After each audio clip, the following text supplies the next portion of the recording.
This is an urgent appeal from the Disasters Emergency Committee. Hundreds of thousands of people have fled their homes to escape conflict in Ukraine, leaving jobs, belongings and loved ones behind. They need shelter, food and water. You can help. To donate online, search DEC or text radio to 70150 to give £10. Thank you. Streaming 24/7, this is Brum Radio. Thank you for downloading this Brum Radio podcast. For more podcasts, visit brumradio.com. You're listening to Brum Radio. I'm Dave Massey. I'm down at Birmingham Hippodrome and I'm joined by Matt Slack. Good afternoon, Matt. How are you doing? Good afternoon, Dave. I'm very well, thank you. And it's the Brum Panto launch again. Here we are. We've still got 12 weeks to go until the first night of the Panto. How's that feel? Is that all? Yeah. Oh, blimey, I better get moving. We better start writing some material. It's a bit of a it's a big day this day, yes. Because you think, well, right, we're meeting all the other cast members and it's press, so you start going, right, we're here now, because I've been working on the script and ideas since March, April time, so there's quite a lot already done in the bag, which is exciting, but still a lot to do. Mm-hmm. And I'm directing one this year, my directorial debut. I'm directing Got One in Cinderella in Cardiff. Oh yeah. Yeah, so I can't wait for it. I'm going to sit there and just crack the whip and say, no, do it like this. You already know the Got, don't you? Yeah. Well, what's interesting is this is Snow White and the Seven Dwarfs, and my first ever pantomime here at the Hippodrome was Snow White and the Seven Dwarfs. Indeed. So I've done full circle. I've played them all, and this is such an exciting show because I love the story, and so I'm looking forward to it. Now this year you're with actors that have done quite a lot of acting. There's quite a lot of experience on the stage. How does that feel? It's a great cast this year. It's really, we got, I won't need to go through it. I mean, Joe's going to be great. The Spirit of the Mirror. Andrew's back as my mum. That's great. Faye who's done choreo and stage stuff. So, yeah. And of course, the young Jack who's playing the Prince that the Midlands audience may not be aware of, but he played Joseph at the Palladium this summer and was phenomenal. He was incredible. And so for me, I'm like, here we are, Matt Slack and friends, and of course, I've got my old mate Leslie back, and we're like it's magic. Us together is just.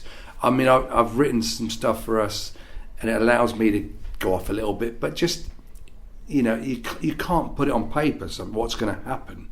It will develop, and it's a bit special. I'm so excited. Snow White to me is one of the biggest shows that you can do at the theatre as well, and it's got all those very little dwarves. Are you allowed to tell us anything about the dwarves yet? Well, there's 7 of them. Yes. And they're very short.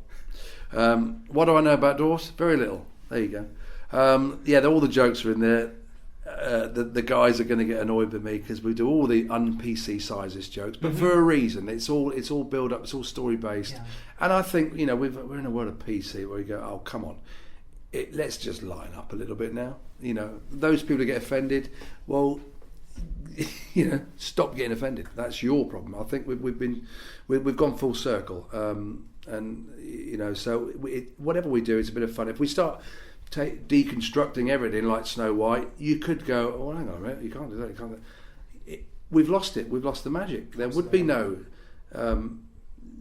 girls grow up wanting to be princesses. Let's not kill the magic, let's keep it going, keep it thrive. So let's keep it for what it is, So we've got some, so it's such a great story, Snow White, and a lot of the comedy this year is set in around the story. It's story based. We've got such a lovely cast, and that's what we're sort of working on. And it's the London Palladium set, and we've adapted it for here. And there's some lovely stuff that I'm really proud of. One sequence I'm going to do at the end of Act 1, which celebrates 120 years of the Hippodrome, and I've worked very hard on that.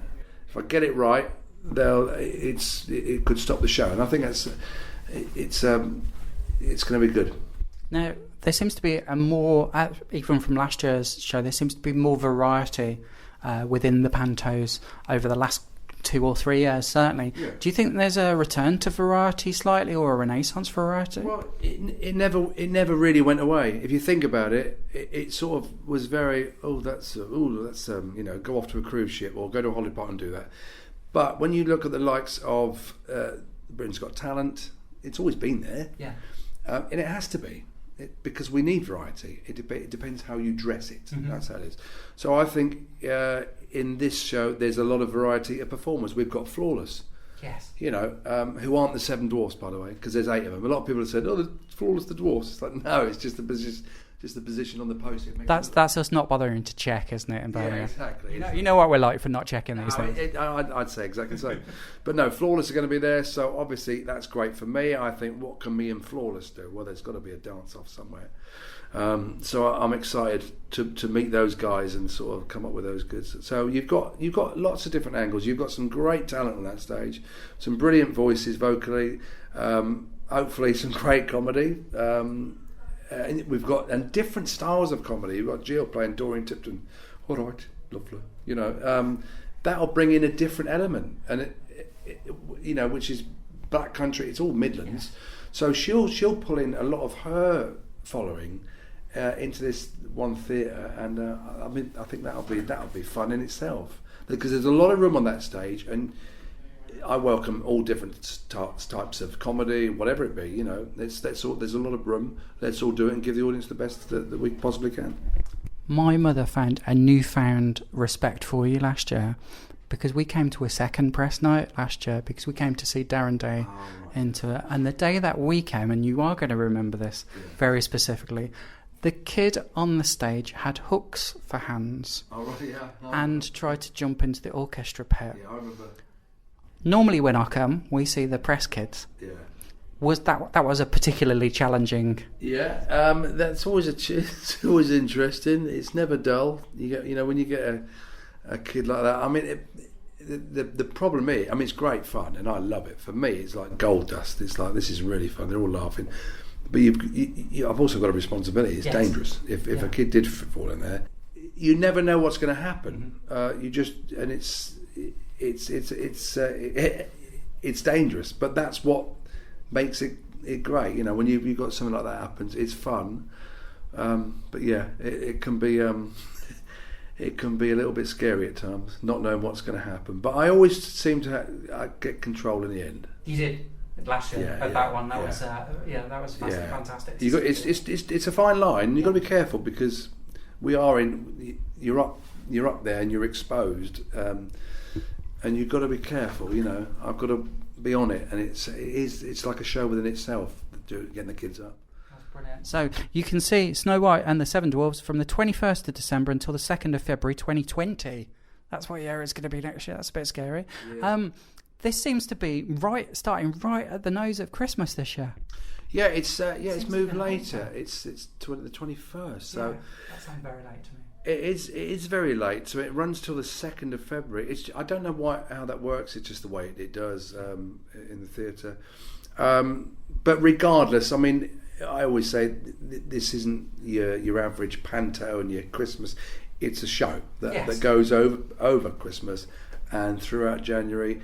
And it's even better when you've had the Christmas out of the way and you've got the blues of January. Come and see the show. And some of our best audiences are later on in January, because they've had the stress, because Christmas is stressful, isn't it?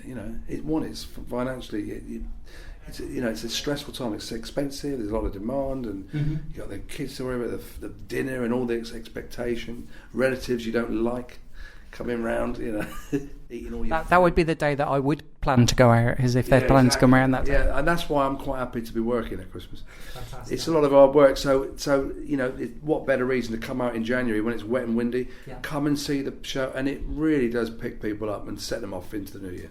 Fantastic, Matt. Thank you so much. Thank you very much. You're listening to Brum Radio. Thank you for listening to this Brum Radio podcast. Don't forget to subscribe and rate us on your podcast app.